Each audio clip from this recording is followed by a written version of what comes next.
Hi, everybody. It's Cynthia at Screen Less, Play More. I have a really great interview to share with you with Gilbert Schuerch, but I just wanted to let everybody know that there is cussing throughout this episode. So if you're listening with the kids in the backseat of the car or something, just be aware there are going to be some 4-letter words.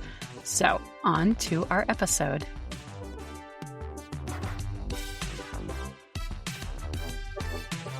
Welcome to Screen Less, Play More podcast. I am Cynthia, the founder of ScreenLessPlayMore.com. And I have somebody today that I'm so excited to hear from because he is on the front lines. His name is Gilbert Schuerch. He is a public school PE teacher and strength and conditioning coach in Harlem, New York for the past 8 years.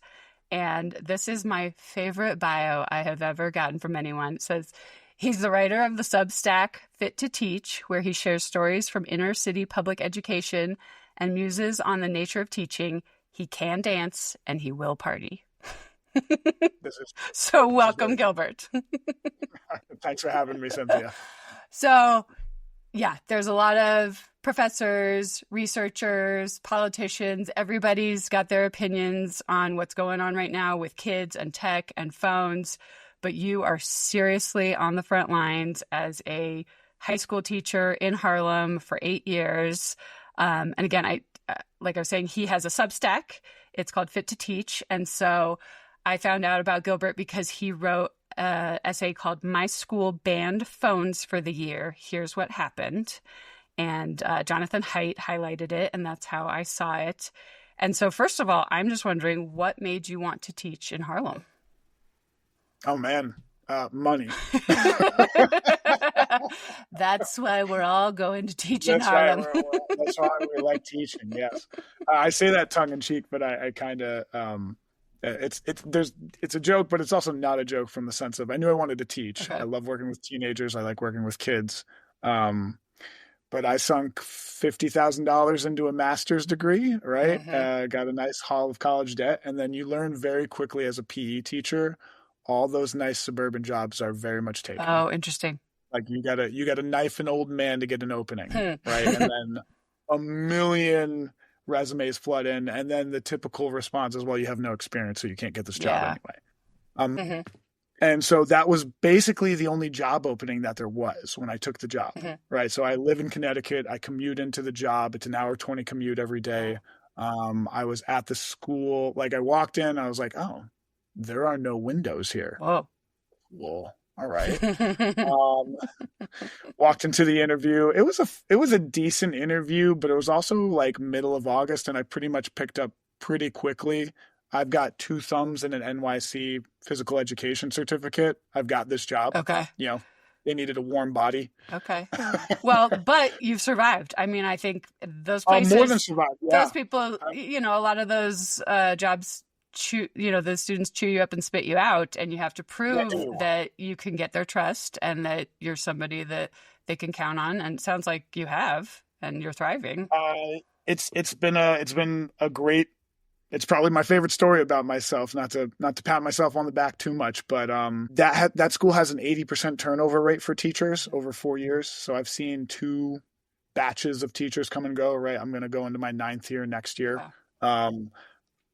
My first 2 years were horrendous. The first year being really, really rough. And I was like applying all over, still didn't have the experience, but you get a little bit better each year. And like, if you're interested in teaching and you like doing it, you consistently think of ways to slowly get better at the job. And by year 3, I had chipped away enough where I was like, I'm starting to enjoy it here. And then 4th year was COVID. So it was like, okay, well, I'm not going to leave a school during COVID. Okay. Like, it's remote. Like now it doesn't matter. Now it's actually a great job, period. And then when I walked in 5th year, I'd outlasted all of the other teachers or most of the other teachers. And I just had the trust of the student body.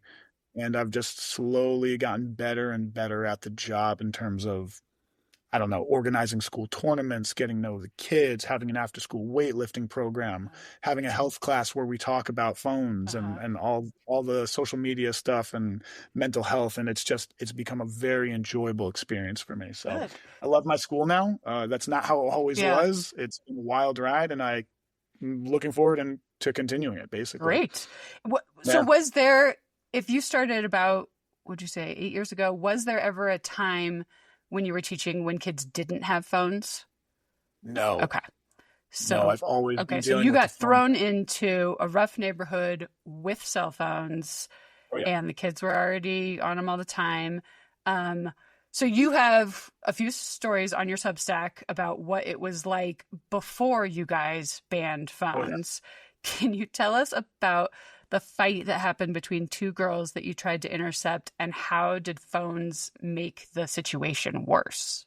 Yes. Okay. So this is actually one of my like core memories of like, oh, this is how bad phones can be, and also like with the mixture of what it's like working in Harlem. Okay. So I, I need to caveat this all with like I was not a very good teacher in my first 2 years, just by nature of like learning the Right. job, classroom management, like the spidey senses of knowing like, oh, bad things are about to happen Okay. and you need to intervene before these bad things happen. Okay. Like I just didn't have that sense yet. Like these two girls were, this was a PE class. I think it was like sixth period. Two girls were just jawing at each other the whole Mm-hmm. time, right? Like cursing at each other, like saying some pretty heinous stuff. Okay. And I, veteran teacher me would have stepped in and been like, okay, one of you two is going to stop or I'm kicking you both out. Mm-hmm. Like, I'm going to call security right now. I didn't have those spidey senses yet. I was still in this mode of like, oh, let's have a restorative conversation. Mm-hmm. Let's try and solve this matter. Eventually, it got to the point where I knew they were going to fight. Mm-hmm. Right. Like they had started yelling at each other. They were really screaming. Everybody in the classroom was looking at them while they were screaming at each other. And I was like, oh man, I got to get in the middle of this. And that was a rookie mistake. The move there is you call security first, then you get in the way of the fight. Right. So walked in and I was like, I remember stepping in the middle of them and I was like holding out both hands like, right. No, like, stop, hold on, stop, Mm-hmm. right? Like just meaningless words tumbling out of my mouth. Please don't do this anymore, right? Like we're beyond that, Mm-hmm. right? These two kids are going to fight. And the worst part is everybody else in the class, when they see a fight, they're like, oh, we got to watch this, right? Like no one runs away or anything like that. Like, And they pull out their phones. They come out and congregate and boom, right? Like immediately kids started taking out their phones and recording. Okay. And you can imagine, if a fight is like a campfire, recording it is like pouring gasoline on it. Got it. Right? Suddenly you're two kids, right? You're about to go into a fight with each other, and now there's going to be video evidence of it. So you're almost starting, like, they're already angry and now they're performing. Yes. Okay. 100. And you don't want to lose that fight. Oh, right. Yeah, Like because now everybody's going to you're know about it. to be recorded. Like everyone in the school is going to see this. Yeah. And not only that, kids were texting other kids upstairs that a fight was about to go down. So other kids were pouring into the gymnasium as this was happening. So this instant communication is just working against me in all kinds of ways. And then this was also at a time when, I don't know if you know of this, worldstarhiphop.com. No, yeah, I wanted you to say what that is. Yeah, so there's this trend back in the day of like, if you saw a fight in the street, right? This is like an inner city Harlem thing, but if you saw a fight and then you recorded it, you go, World Star! Right, and you were trying to go viral on this website called WorldStar. And you can check it out right now. If you type in worldstarhiphop.com, they still have like street fights. People just upload whatever fight they see. Yes, whatever fight they see, and like they'll be like, WorldStar! And so suddenly you've got all these kids with all these phones out, and they're all yelling, WorldStar! And here I am trying to play peacemaker, and like an idiot, I didn't call security first. You've just got the mob. Yeah. Right? And it would have been a little bit of a different vibe without the phones, don't you think? I can tell you what the vibe is without the phone, because I've experienced fights this year where we've banned phones for the school year this year. And oh my God, right? Like way more often the fights end earlier. Okay. Right? More often than not, I see kids actually intervene and pull their friends away. Okay. And there's a much less performative element. Like the moment a camera is on you and they're videotaping this thing, like I said, gasoline on fire. Don't get me wrong. There are times where it's like, I truly hate you and we're going to rip each other's hair out. But like, it's rare. and you take the phone out of that equation. Now you've got your campfire. Yeah, it's hot, but Right. there's no Yeah, gasoline it's on not a it. bonfire. Right? Yeah, it's not a bonfire. Well, and then, just thinking about just other stories of kind of what your life was like while kids had phones all the time.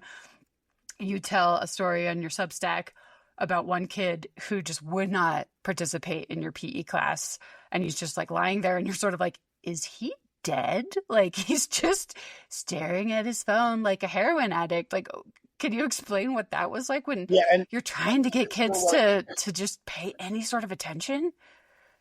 yeah. So I mean that story is actually like I wrote that one, but as like thinking of one kid in particular, but that was just so common. Okay. Like, nah, today, mister, I'm checked out. I'm on my phone. Like, yeah, do whatever consequence you got to do. Like, write me up, give me the 0, call mom. I'm scrolling right now. Wow. Right? Like, you have the infinite entertainment machine Mm-hmm. in front of you, highly addictive. I always reference my health class because in there I do a whole unit on phones, right? This stuff fascinates me. Mm-hmm. I've been on that trip even before I was a health teacher, like listening to Tristan Harris talk about how social media is changing our behavior.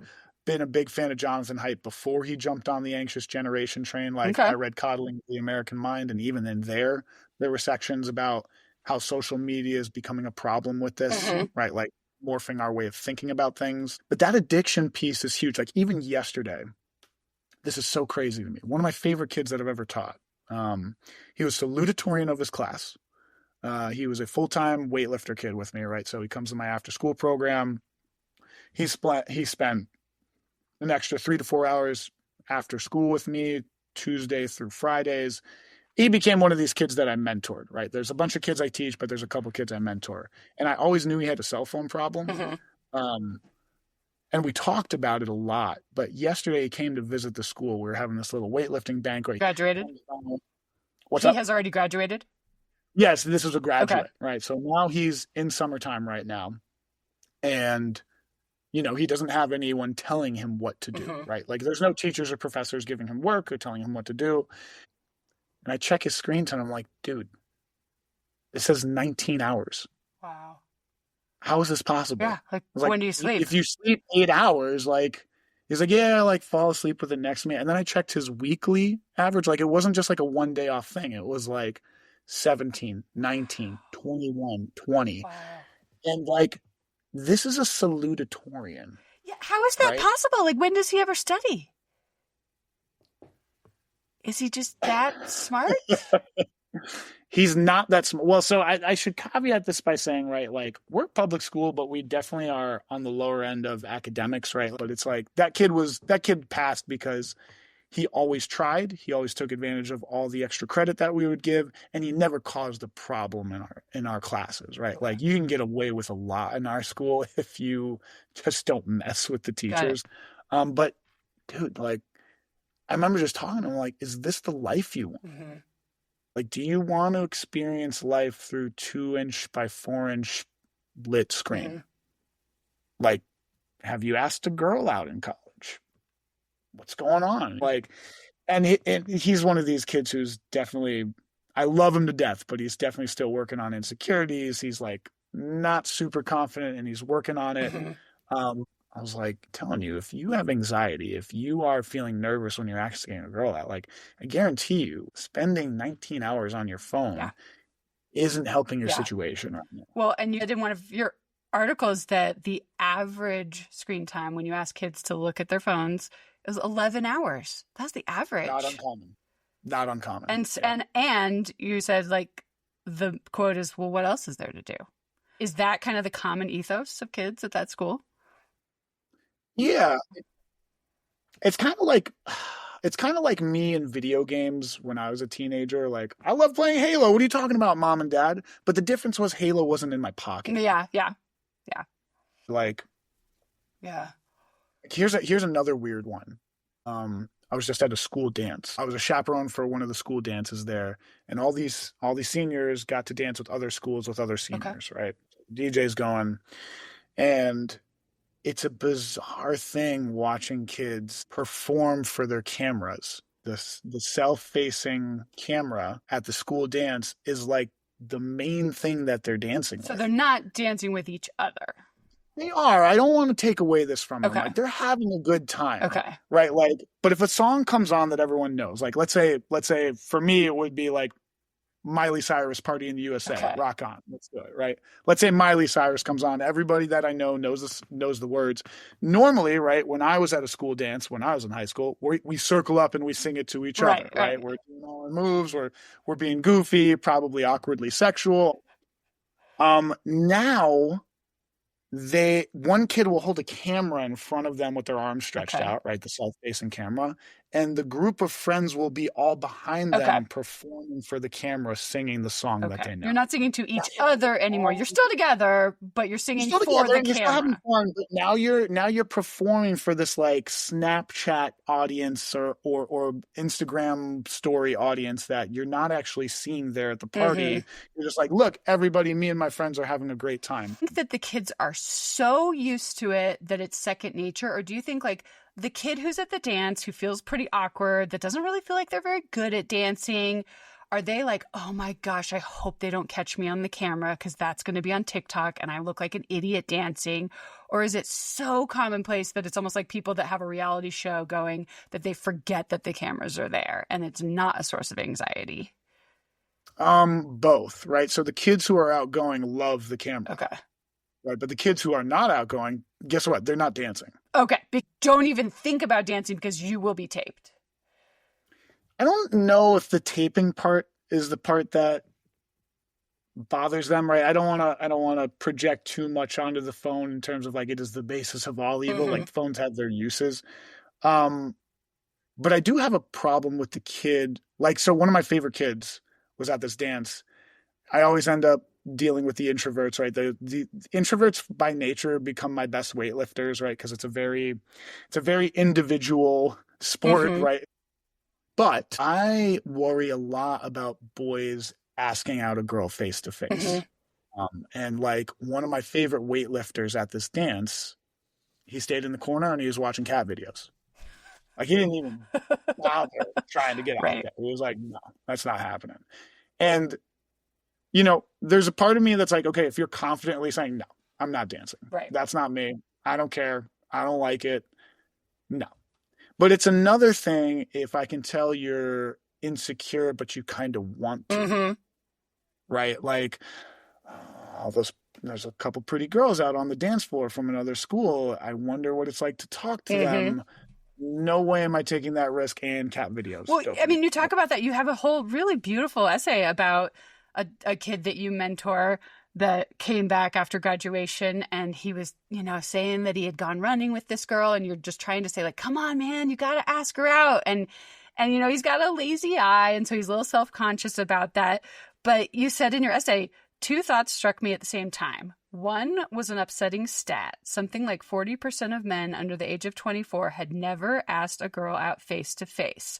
They would swipe right or text them or slide into their DMs, but damn near half the younger side of Gen Z has never asked a girl out face to face. And it's just, man, what are they missing? Why do you think it is that they're shying away from this? And how's the phone making it worse? And how do we fix it? Man, great question. Because you know all the answers. It's funny that you brought up that article because that was the kid that visited the banquet. Okay. The kid with the lazy eye. That was the kid with 19 hours on his phone. Okay.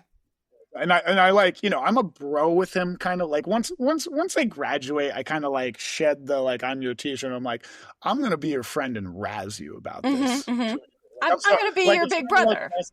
Like, bigger brother role. To sort of delve into why boys are more likely to swipe than ask a girl out face to face. Dude, asking a girl out face to face is a coming of age thing. And it's hard. It's so hard. It's hard. I remember my dad used to give us a hard time. I mean, I graduated from high school in 1997. There wasn't an option of a phone. But my dad would say, asking a girl out is so hard. And he said, you can ask a boy out too. And so he would try to get us to ask boys out because he was like, help the guy out if it seems like he likes you. Dude, I mean, I love your dad for this because I joke all the time. Like I tell like, because girls will come to me for relation advice as well, and I'll be like, dude, the girl that doesn't mind asking a guy out has an upper hand. They just do. But also, they learn very quickly. Rejection is terrifying. Yes. It's absolutely terrifying. And on the flip side, you know, this is a Jonathan Haidt line, but they should be taking these risks. You know, it is terrifying asking a girl out, and that's a good thing. You know, it really makes you stronger. It really makes you stronger. You have more confidence. And the conversation is always, right, you were asking, how do we help kids with this? One of the conversations I have with my guys is, well, let's think of it this way. If you are trying to ask out a hot girl, and or any girl, right? You're into her, right? Almost every Gen Z boy is going to do it through his phone. Okay. So one of my conversations I have with the guys is like, hey, you want to stand out. Do it face to face, or, you know, let's do this in between thing. Hand her a handwritten note. Like, write down your number. We used to do that also. Yeah. Yeah. That was like a little bit of like, you're too scared to say it, but at least it's like you have to walk up to them. Like, what I do is I model it, right? Like, I write down a fake number or something on a piece of paper. Like, here's what you're gonna do. You're gonna go up to her at the cafeteria table. Like, hey, you know, this isn't for high school kid advice, right? Asking a girl at the cafeteria in high school is wild. That's ballsy. That's cool. Because everybody else is watching. Because everyone else is watching. But like, if you're in college, right, they're in the cafeteria, you're there, a bunch of people. But like, I'm like, hey, here's what you can do. Take that note. You go, hey, you know, I would kick myself if I didn't try this. Okay. But I think you're, you know, very attractive. I've seen you in my English class. I love the things you say. This is my number. I would love to take you out. Let me know. You leave the number there, and then you're terrified, right? Your heart's beating out of your chest. You beeline out of it, but what you just explained is asking out. You weren't letting the note do it.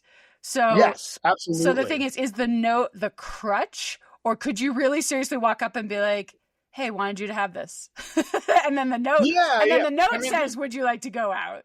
Right. I mean, I would prefer them asking and then just leaving the number. The nice part about leaving the number is the ball's in their court, but you're not like waiting there. That's true. The rejection is not instantaneous. The rejection is not instantaneous. And also, it's actually kind of nice for the girl because now they don't have to say yes to make you feel good in the moment and then not actually want to reach out. And because if you're at the cafeteria, you know, you might just want to be like, oh, fuck, I can't say, I don't want to be mean to him, you know? And if you walk away, you know, you still go, oh, I did it. Whether she says yes or no, you're like, okay, I did it. And I feel really good. And yeah. Oh, I remember in college calling up a guy and asking him to go to a formal of this group that I was in. And I can't tell you how many times I picked up the phone and just freaked out and got a stomach ache and slammed the phone back down. Dude, I mean, this is it's a beautiful coming of age thing for everyone. And, you know, the conversation with my guys is, if you want to stand out, here's how to do it, because everybody is doing it through the phone. And I'm not saying that, like, you know, like even if you ask someone out through the phone, you still have to do the first date thing, right? But I get to talk with my male high school boys about this. And I'm like, if you're only doing this through the phone, you're missing part of what the good stuff is. I love that you're mentoring these guys. And I want to just flip back a little bit to, you know, when you guys didn't have the ban, you were saying in one of your essays, you were talking about how you checked kids' phones to see how much time they were spending. And you said this happened 2 years ago when the school supposedly banned phones, but still kids got to have them in their pockets. Why do you think that quote unquote ban was just totally useless? Totally useless. Absolute trash. Any teacher can tell you, if the school policy is kids are allowed to have their phones, but we're not allowed to see them, you've already lost that battle by. It's just whack-a-mole. Yeah, it's whack-a-mole. You can't. I couldn't get through a class without saying, "Put away your phone." I don't know, 20 times. And so, like, what kind of learning is going on? What kind of teaching is going on? Are you really able to actually teach, or is just so much time is put away your phone, put away your phone? So much time is put away your phone. Like, let's say you had a perfect class. No one interrupted you while you were giving directions. No one took out their phone while you're giving directions. Almost impossible, by the way. The moment that they're in independent work mode or even partner mode, they're going to check their phone. The vibration went off, right? There's no like teacher that you're focusing your attention on right now. Yo, someone liked my Instagram picture. I'm going to look at that. And there's a great article, I think, posted by Rob Henderson about this, where they were talking about how would you take a really intelligent person, right? Like someone who's got like a superior IQ, right? Like let's say they got like a 140 IQ and you want to level the playing field, right? And like bring them down to like a 110 IQ or something like that. The way scientists figured out how to do that is if you put a vibration or a thing in their pocket and you just buzz them every 20 to 30 seconds. Just the interruption of their thoughts is enough to basically make them dumber. Yeah. And it worked, right? Like they did not score nearly as well on the tests, right? Wow. And it was just a vibration. It wasn't like they were checking out, like it wasn't like they were interrupting their thought, checking out the picture, going, what? She said that? Okay. Like now my train of thought is totally derailed. I'm thinking about this social situation It was just a vibration. Right. It was just a vibration. That wasn't even associated with a phone. It was just like a little gadget. Right. Yeah. It was just like, zzz, wow. Right. Like one thing that I thought was insane. Can you tell us what happened when you guys used yonder pouches? Oh my God. Yeah. We were actually really excited about this. Okay. And I want to give my administration at my school a lot of credit. We've been tinkering with trying to find ways to get the cell phone out of the classroom for a long time. And the yonder pouch was our first like real big stab at being like, okay, no phones, bell to bell. You slip them in it. So just for your listeners, right, a yonder pouch is, it's kind of like this fake Kevlar pouch, right? It's about cell phone sized. You put your cell phone into it, and then there's this locking mechanism where it makes this like weird sound, but there's like this magnetic button. And if you close the button, it opens when you hit the button on a magnet, and then it opens up and you take your phone. Okay. Right? So you've got your phone in your hand, but it's in a Kevlar pouch and it's locked and you cannot get to it. Right. So we were bypassing that like awkward phase of like, no, we're taking your phone from you. We're not taking your phone from you. You have your phone, but it's in this pouch that makes it unable for you to access it, supposedly. The problem was you still felt the vibration. Okay. So they did to turn it off. It's just on in the pouch. Well, some kids did, right? Some of our kids did commit. These pouches were designed with someone who wanted to play along in mind. Right? Like I've gone to a concert where they made us put our phones away so that we couldn't video the concert. Yeah, and when you're at a concert, you're kind of like, you know what, this actually kind of makes some sense, right? Like I want to be in the moment at this concert. You can sort of look at that pouch and go like, okay, you know what, like the artist doesn't want this to be about the phone and you putting it up on social media. They want you to be in the moment. Be there, and theoretically I should want to be paying attention to what I paid for and not paying attention to my phone. But these kids 100%. Are like, how the heck do I get around this? Yes, everything in high school, is like, how do I do the least amount of work to get the biggest grade? And that went from me in high school as well. Like, I don't want to do this essay, but all right, I would be a horrendous human being if I had access to ChatGPT right now. I have no doubt. Like, my ability to write on this Substack would have been gutted. But their main thing was like, okay, how do I get around this rule? And so they quickly found out, right? Like, these pouches were strong, but like they're not like crazy kid proof. Like first 3 days, pretty awesome. Most of the kids accepted. But then they started figuring out ways to like wiggle around it, right? And like, so because again, they're still feeling the vibration in their pocket. Like they want to know, they want to see, like, and these are kids who have been laced up to these things since, there's a neural network that's absolutely firing every time you get a vibration. Kids had already changed their wiring. Yes. So they're truly addicts. So what were they doing to get into the pouches? Right. So many great stories, but like it was not uncommon to just see a random pouch in like the stairwell ripped to shreds. Like someone had figured out how to take a key and saw through, or like punch through with a bunch of pens. Like And then what about There it the is. entrepreneurial kid? That kid was the best. I love that kid. So this kid, Lugo, he figured out that they opened, like you would see it at the end of the day. You tap your pouch on this magnet and the pouches would pop open and you get your phone back, right? And it was like, if I just get my hands on that magnet, I can charge these motherfuckers some dollars, right? And then they can, I can get some money out of it, and then they get their phone, right? So this kid bought he either stole a magnet from us, or he bought one online. I don't know what it was exactly, but he got this magnet, and he would like beckon kids over to his locker, right? And be like, pay up, basically. And he was they'd give him like charging $1 or $2. them like $1 to open I don't know what. Yeah, I don't know what the charge was, but he would charge them to open the pouch. And then it was this great thing where if you're a kid who's not looking to get in trouble, because if you shredded the pouch, we knew you shredded the pouch, right? Because you're supposed to hand it in at the end of the day. Some high consequences come with that. You destroyed school property, we're calling home, detention, suspension, yeah. But if you organically opened it and you just paid the Lugo tax, right? You just give that kid $1 or $2, you pop it open on his magnet.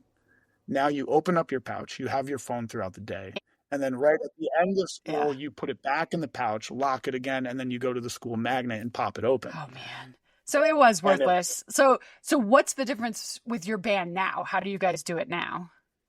Okay, so this is actually a great story, and part of the reason that we've been able to do this before legislation is passed. Because no schools can't do this. And I will caveat this by saying that we're a very small school. Okay. So hopefully these ideas can scale up for other schools if other people are listening. But the first thing I need to say is this was totally student voice driven. Okay. And what I mean by that is after our Yonder Pouch year, we talked to our student government. We brought the kids in on these conversations. And we're like, hey, we got to be real with you. Like, here's the write-ups on how many times you guys have been written up for cell phone use. Like we're showing them the data on the computer, basically. Like, this is the amount of times teachers have written up the student body for cell phone use. Would you say that the cell phones are distracting? We're not telling them if they want them or not. We're just saying, like, would you agree that these are distracting during class? And every kid agreed, like, they're absolutely distracting. And we're like, this is problematic because these write-ups definitely don't reflect the amount of times that these things have interrupted class. Would you also agree with that? And they also agreed with that. And every kid was like, please don't take our phones away. We can control ourselves, right? There was a conversation with the student body where the teenagers said, hey, we can control ourselves. We can be better about this. The amount of write-ups you're having are ridiculous. We do agree with that, but we want our phones and we have the willpower to control ourselves. Now, we as adults knew that was bullshit. Right, yeah. But we had to let that play out. The next year comes, right, after the Yonder Pouch debacle, basically. Like, the Yonder Pouches were dead 2 months in. Okay. So the next year comes and they're like, we can control it, right? And again, student-driven voice. We've got about 150 kids in this high school. Again, very small public high school. They're like, we can control this. And they couldn't. Right. Of course. Shocker to no one. Shocker to no one. Like, greatest addictive behavior psychologists in Silicon Valley have done their job brilliantly well, have made an incredibly addictive it's a device. slot machine. It's a slot machine. It's an incredible, like, from a technical, like, hey, I'm accomplishing this move of capturing your attention. It's incredible, right? But, our kids stood no chance. Like, my willpower versus my phone, I'm going to lose every time. And I'm an adult who hasn't been wired up since 10, right? So they lost out. And then again, so we go to the end of the year. We bring in the student government. We bring in a bunch of kids, like prominent juniors and seniors who have voice in the school. We're like, here are the write-ups. It's even worse than the pouch year. Wow. And they're like, yeah. Right? Like, they're not, and they still don't want their phones taken away, but they did recognize, like, okay, we're not. Okay, yeah, like, we can't do what we said we could do. We said, we own the fact that we said that. They were being adult in that matter, right? It was like saying, yeah, we have this popsicle, we're not going to lick it. Oh, God. All right. And you're like, yo, you guys ate the popsicle when you said you weren't going to touch the popsicle, right? And so they owned that, and we were like, okay, so now it's our turn to try something. Okay. And it's like, I know you don't like this, and they didn't like it, But they also agreed if the cell phone was out of the classroom, they would focus Okay. better. They did agree with that statement. So with that, right, kind of with the blessing of the student body to a degree, Okay. we sent out an emailed letter, a paper written letter, and a ton of conversations with parents. We sent it to every single parent saying over the summer, saying, hey, what we're going to do is we are going to take the kids' phones at entry of the school. Okay. And if you slip your phone past entry, the consequences are going to be astronomically high, Okay. right? It's going to be like a detention. Now you can't go outside for lunch, right? This is New York City where you go to a bodega outside. Like no one wants to be in the cafeteria. Okay. You lose outside lunch. You're going to get a detention. You do that a second time, it's an automatic suspension. We are going to talk to your parent. There is no teacher that is slacking on this. Okay. Right? We have to have everybody buying in. We have to. Everybody has to bond together. And the moment you see a phone, drop what you're doing. You go to the security. You go to the phone. And you don't have to interrupt your class to do this. Right? Like you can finish giving directions if you see a kid on his phone. But the moment you're done giving directions, you go to the phone. You're going to call security. And that security guard or a member of the dean team would either walk into your class or they would catch them in the next class and they would say, you have to give the phone now or we're going to enact the consequences immediately. Okay. And super proud of our staff. Like no teacher chose the lazy path here. Hold this school rule super firm, super solid. Like there's no teacher that's like being the cool teacher. Oh, Mr. So-and-so lets me keep my phone. And it became part of the culture of like, okay, there is no cell phones unless there are no AirPods in class, right? You know, we had someone running a phone booth, right? This has become a brand new job in our school, essentially, a brand new responsibility. Okay. Someone is manning the cell phone cart with all of the phones. You have your name written on the slot where your phone is supposed to be. We had all these organizational things of like, okay, so-and-so lost outside lunch that came through this email chain. They can't get their phone for lunchtime. That's how it's going to be. Okay. One of the other things, too, is it transformed our detention system. So a huge problem we would have with detention is if you gave a kid a detention, most kids would be like, nah, fuck that, dude. I'm out. Right? And you can't like physically accost a kid, like hold him for detention, right? But what you can do, or you can make this far more annoying, is nope, you don't get your phone. You get your phone after detention. Yeah. They're going home without their phone. Are you kidding? That's their cocaine. That's my life. So interesting. That transformed our detention system to actually made it actually allowed us to have some meaningful consequences. It really did. Yeah. Like that policy changed. And I've written, you've probably read it, but I've written like my battle against the cell phone. You know, my class is PE. Like you get a grade for playing, essentially. Right. So I value participation over everything. If you have the endless, perfect entertainment system for you, you just sit against the wall and you scroll, right? We go back to that comatose kid who I couldn't tell was the difference between him and a heroin addict, just laying there swiping endlessly up. You said you used to battle a phone. Now you battle boredom. And so I would assume there's a big difference. I can win that fight. You know, okay. Like my class is awesome compared to boredom. Yeah. You can sit there and do nothing. We can play some badminton, man. Yeah, let's get up and do this thing. Well, I mean, in your article about the ban, this was just amazing to me. You said, teachers don't have to fight an impossible battle against tech. Students talk to each other between classes. The cafeteria has the sound of conversations. Teachers cover material faster. Cyberbullying has fallen. When a fight happens, half the school doesn't immediately run out of the classroom to watch. Mindless doomscrolling happens on their time, not school time. Boys can't watch porn in the bathroom or the cafeteria. I don't have to fight an impossible war against the greatest human behavioral psychologist Silicon Valley has ever employed. That is a huge change. Huge. And also, kids are watching porn in the cafeteria? So I don't want to make that like a regular thing. I have seen it. Wow. Let's say that, right? Wow. The big one for me is the conversation piece, though. Okay. Like 3 years ago, you walk into the cafeteria, it's like quiet. Like you like envision your school cafeteria. Like you said you graduated 1997. Like think about your time in the high school cafeteria. That is a loud, rowdy place. Like that is like a rambunctious, like, oh my Yeah, God, like kids I are don't even laughing, know if kids I'm are gonna have throwing to stuff. laughing, they're throwing stuff, they're throwing food, right? It's just like from like a from a from like a monitoring standpoint, right? You're like, kill myself if I have lunch, dude. Mm-hmm. Oh my God, it's the worst. But it like when the energy of the place drained out, right? Mm-hmm. Like walking into the cafeteria my past 3, 4, 5 years, kind of a quiet place. Mm-hmm. Like there was some talk, definitely there, but like every kid has their phone. And do you feel like Every, 100% of the student body owns a phone? yes. Wow. Okay. Even in Harlem Title I school, every single kid on free or reduced lunch, every single kid has a phone.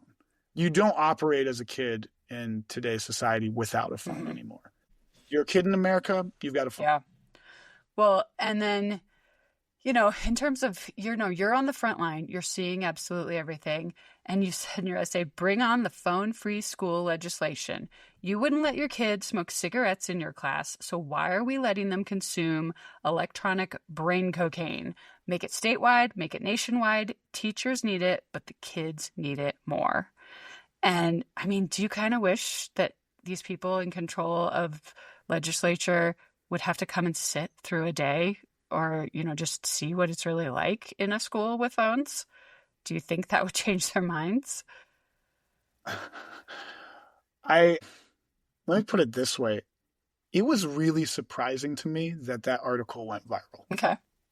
This is the biggest hit I've had. It got picked up by Jonathan Haidt. It got picked up by Chalkbeat. Like even this podcast, Mm-hmm. right? Like people asking me about it. I am so used to the idea that like it is not a shock to me at all that Gen Z is attached to their hip at their phone. They're addicted. Mm-hmm. Like in my mind, they're Mm-hmm. addicted. It is news to me that the rest of the world doesn't actually think Right. that way. Right? Like it is news to me that this is even an argument. Right. Yeah. Guess what? You can have your phone outside of school, and they still rack up 6 to 10 hours outside of Right. school. Like the idea that there's anyone on the other side of the legislation for this is actually kind of mind blowing to me. Like I almost don't get it. Well, I think the only catch argument is, that holds any water for me is like the parent wants to be in contact with their kid. well, yeah, I mean, I And think, there's some reasons why parents, there's some parents that think there's a safety issue when really you're way safer when you don't have your phone. If there's an emergency, you can actually listen to first responders and everything. But I'm finding the more and more books I read, a lot of these organizations that are theoretically against phones, and especially politicians, it's because they are getting paid by places like Facebook and places like Meta and Instagram and Snapchat and stuff. Even the like the Pediatric Association and Common Sense Media and all those places are in cahoots, and they've changed their guidelines. And it's like, interesting. As soon as you started taking money from tech companies, you said that it was more up to the parents. Interesting. Guidelines have changed. Interesting. Mm-hmm. So this is actually fascinating to me. Right? Again, it didn't even make sense to me that people are fighting that legislation. Right. No, it doesn't make any sense. We don't let except, kids smoke cigarettes in classrooms. It's the people that are making money off of this tech. Of course, they don't want schools to be phone free. Are you kidding? Yeah. That's so many eyeballs and so many dollars that are going away. So yeah, it's this amazing book. I'm actually going to be interviewing him next week. His name is Richard Fried, and he wrote this book called Better Than Real Life. And it talks all about the psychologists that are employed by all these companies to hack our psychology, hack basically just our DNA, and how there's a lot of these places that parents go to get recommendations. How many hours? What kind of media should I? And that they had certain guidelines a couple years ago that have been mysteriously changed. And he looked into it and found out that they were getting money from tech companies. And so their guidelines and their restrictions suddenly became way looser. So, I mean, America. that's what I'm thinking is I honestly agree with you that I don't know how somebody could be against all of this stuff. And it's got to be because there's a lot of people making big money off of it. And they're making big money, especially off of kids, because they're getting addicted so much easier, so much faster. They don't have a prefrontal cortex. So, oh my God. And not only that, it's the same playbook out of a cigarette company, right? If I addict you as a kid, you're a customer for life. Exactly. Right. Which you say that you teach, I don't know, is it just specific lessons or is it a whole class about tech? I do a whole unit. Okay. I do a whole unit on it, right? Like I'll spend 2 to 3 weeks. We watch the Social Dilemma. Yeah, that's so great. I still think that holds weight. Like Absolutely. I think it actually gets better year after year, which is surprising for a current documentary. It's only become more powerful in my mind. Mm-hmm. And one of the things I try and hammer into them, like I try and get like a little bit of their fuck you attitude going. Cause like one of the things I say is like, how do these companies make money? Mm-hmm. Right. And they'll be like advertisements. I'm like, okay, but does Facebook sell lawnmowers? Like when my dad is scrolling through Instagram and seeing lawnmower ads, are they making money selling the lawnmower? Mm-hmm. And they were like, wait, no. And I was like, okay, what ads do you see? They're like, oh, I see these cool t-shirts. Like, okay, is Facebook selling these t-shirts? Mm-hmm. And I'm like, what is the product? What is the product? What are they selling here? This is the wealthiest company in the history of humanity. What are they selling? Mm-hmm. And it takes them a while, but I like hammer every class. They are selling your attention. If right? You can't figure out what the product is, you are the product. You are the product. Yes. Yes. Like it's a brilliant line. That documentary, like, and I'll pause that documentary a million times and be like, okay, what's going on here? Mm-hmm. What are we talking about? What did that woman just say when she says 1% of human behavior has just changed here? What do they mean by that? Right? What have they altered? I was like, let's say there's no phone. What does your behavior look like? Right? And it's some of the kids get it. You know, this is high school health, right? Mm-hmm. I'm gonna whatever message I teach, I'm gonna get maybe 50% of them. Mm-hmm. Sometimes I get a great class where they're like 60 or something, like, this is wild. Well, so you want them to get their teenage angst of like, I don't want them to control me. Yeah. How dare you? I want them to have that, and some of them are playing like I don't care. I'm not terrible with it. My total screen time, like, because when we do the screen time checks, all the kids are like, well, what's your screen time? And mine is usually around 3 hours a day. And if you go into like what the apps are, the 2 apps that are most open are Spotify. Okay. So I'm not actually looking at the screen. And then the other one is my workout app where I'm just logging workout information. Oh, okay. As I'm like. You're alerting these kids so that they're not just letting their lives pass them by and not even realize. Like you're pointing it out to them that there's another way. Or yell at them. Yeah. You know? It's so awesome that you're doing the after school weightlifting, because a lot of those kids, that's going to be their thing of like, okay, my time is basically down the toilet if I do Instagram, but I'm seeing results if I go and do my weightlifting club. I have it painted in the gym. I had a kid paint it there. Consistency is king. That's really cool. In the gym, CrossFit. And I say it all the time. I reference it. I'm like, hey, church, how do I get jacked? And the first thing I'll do is just point up at the ceiling where it's written. One caveat to this is kind of funny. I'll just throw it out there. This is like, it annoys me, but it's kind of cool.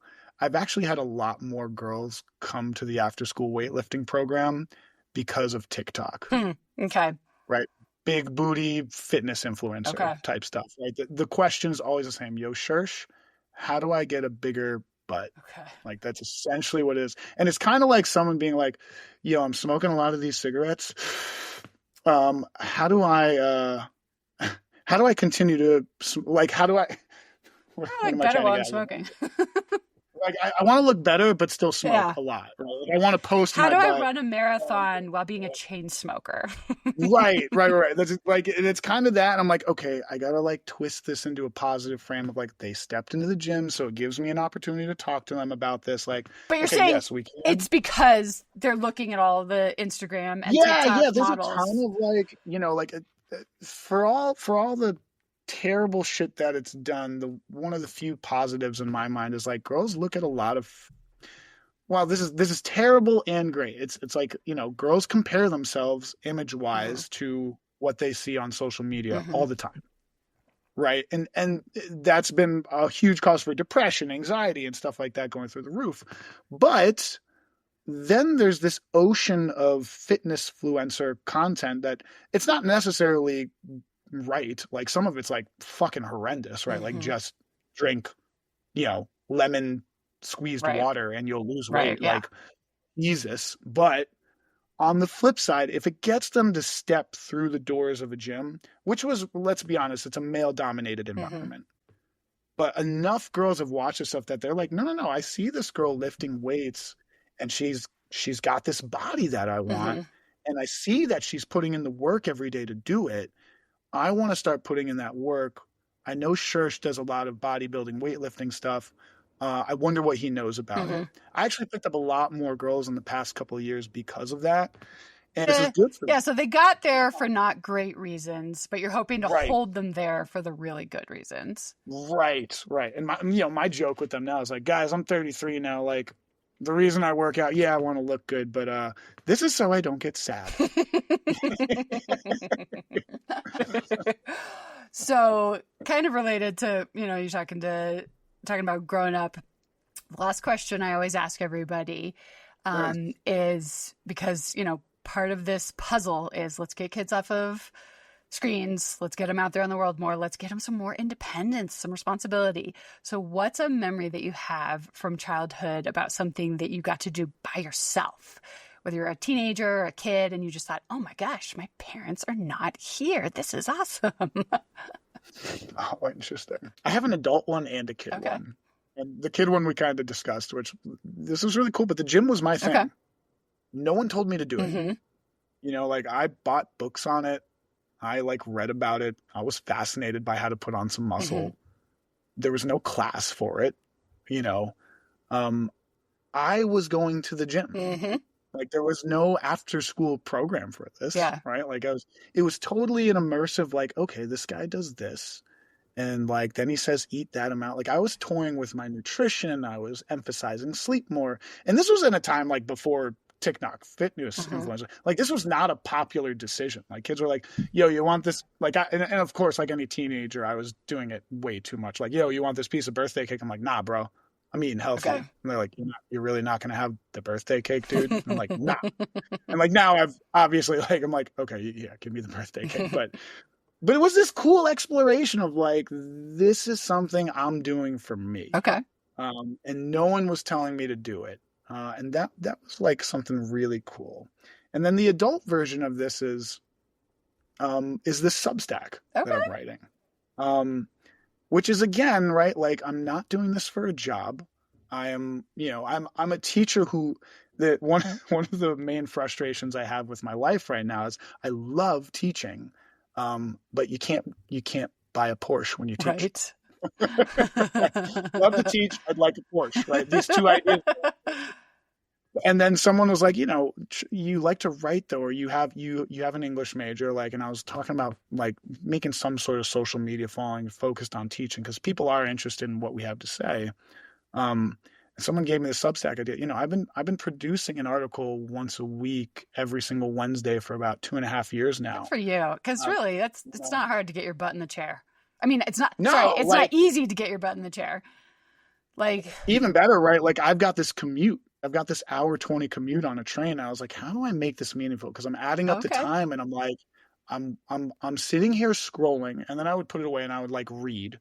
And that was great. Like I didn't mind the reading part, but I was like, I've got all this time that's not going into something that I want. And someone brought up the Substack thing to me 2.5 years ago. Been posting ever since. And I finally got a couple viral hits, like fairly recently, like, 3 months ago. And finally some people have started like giving me money to like make this stuff, right? Paid subscribers. Yeah, such a great feeling. And I was like, we're doing it, right? Like, and it's kind of that same, it has that same feel to me of the bodybuilding thing, which is consistency is king. Yeah. Right? Like, I'm gonna sit my ass down on that fucking train seat. Yeah. I'm gonna open up my laptop, go to the Word document. I'm gonna hammer out some writing for a half hour. or, until Good I for get you, derailed. because really, I mean, so many people don't do stuff like that. And Yeah, for sure. it's called Fit to Teach, right? Fit to Teach, And yeah. it's Fit to Teach. great. It's funny. It's informative. It's basically mostly stories of you being a teacher and things that go on at your school in Harlem. I mean, there's definitely like some bodybuilding stuff, and There's occasionally some dating stories. There used to be more fitness advice, and then I was like, you know what? It doesn't really interest me to talk about it anymore because so many people talk about it. Like, okay. But yeah, I think your insights about school that's the really unique, really interesting window that most of us don't get. And so, yeah, I would say, everybody check out your Fit to Teach on Substack. Yeah. It's totally Appreciate it. Yeah. fun and interesting. And it's, I definitely had a couple of laughs while I was going through the articles. Good. Yes. So good. It's weird for a PE teacher to consistently be told, hey, your writing's really good. Yeah, really.